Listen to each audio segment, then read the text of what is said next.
اور یاد رکھیے گا اچھی طرح ناراض مت ہوئیے گا. نبی کریم نے فرمایا وہ شخص دیوس ہے جسے اس بات کی پرواہ نہ ہو کہ اس کے گھر میں کون آتا جاتا ہے. دیوس مینس پتہ ہے آپ کو کیا ہوتا ہے؟ اردو میں بتاؤں, ناراض تو نہیں ہوں گے؟ بے غیرت. یعنی اگر ہماری زوجہ ہمارے گھر کی عورتیں نامحرموں سے ہنس ہنس کے باتیں کر رہی ہوں, نامحرموں گھر میں گھسیڑیں, تو یاد رکھیں ایسے شخص کو آپ کے نبی نے دیوس کہا ہے. نامحرم کون ہوتا ہے؟ یہ نہیں کہ کوئی اجنبی گھر میں محلے کا لڑکا گھس رہا ہو, خالہ زاد, پھپھی زاد, چچا زاد, ماموں زاد, ان کزنوں سے پردہ ہے آپ کی بیوی کا, وہ نامحرم ہے. اسی طرح لڑکی کا اور خالو کا پردہ ہوتا, اسی طرح آپ کا اور ممانی کا پردہ ہے. اسی طرح اگر آپ کی چچی خالہ نہ ہو سکی, باہر سے آئی ہیں, تو چچی کا اور آپ کا بھی پردہ ہے. ہمارے یہاں کہاں ہو اس کا خیال کرتے؟ اللہ کے نبی پردے کے احکام بیان فرمائیں, اور ہماری حالت یہ ہے کہ اگر ہم اس طرح کی باتیں بیان کریں تو یہ عورتیں ہمارے خلاف بولنا شروع کر دیتی ہیں. ارے کیا ہم غاروں میں چھپ کے بیٹھ جائیں؟ دودھ والے سے ہنس کے یہ باتیں کر رہی ہیں, پر سبزی والے سے یہ باتیں کر رہی ہیں, نکل رہی ہے, اور وہ مرد دیکھ رہے ہیں, لیکن ہماری غیرت ہی سوئی پڑی ہے کہ تم کیا کر رہی ہو؟ ایک غیر مرد کے ساتھ دروازے پہ کھڑے ہو کر تم باتیں کر رہی ہو, شرم نہیں آتی؟ بی بی فاطمہ رضی اللہ تعالیٰ عنہ, جگر گوشہ رسول کا عالم یہ تھا کہ آپ نے اپنی خادمہ سے پوچھا یہ بتاؤ حبشہ میں لوگوں کو, عورتوں کو دفن کیسے کیا جاتا تھا؟ انہوں نے کہا کہ ہمارے ایسا ہوتا تھا کہ چارپائی پہ عورت کو لٹا کر چاروں طرف ایک کپڑے کی ڈولی سی بنائی جاتی تھی تاکہ کسی کی نظر نہ پڑے, اور پھر دفنایا جاتا تھا.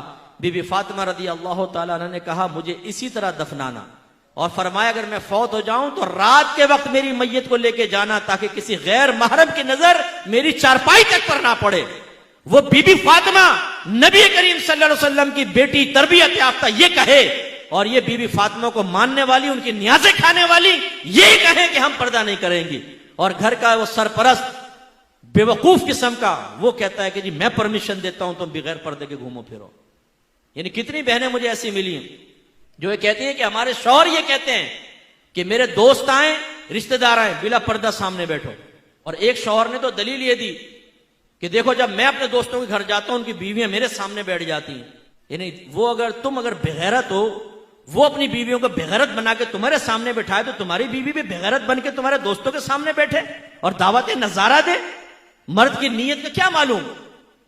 ہم میں سے کتنے ایسے بیٹھے ہوں گے جو لوگوں کے سامنے بڑے یوں محتاط بنتے, لیکن ٹیڑھی ٹیڑھی آنکھوں سے شادی بیاہ کے اندر سب دیکھ لیتے ہیں نا, لال والی کپڑے والی دیکھ, اچھا کر رہے یوں ہوں گے, انگلیوں کے جھروکے سے دیکھ لیں گے.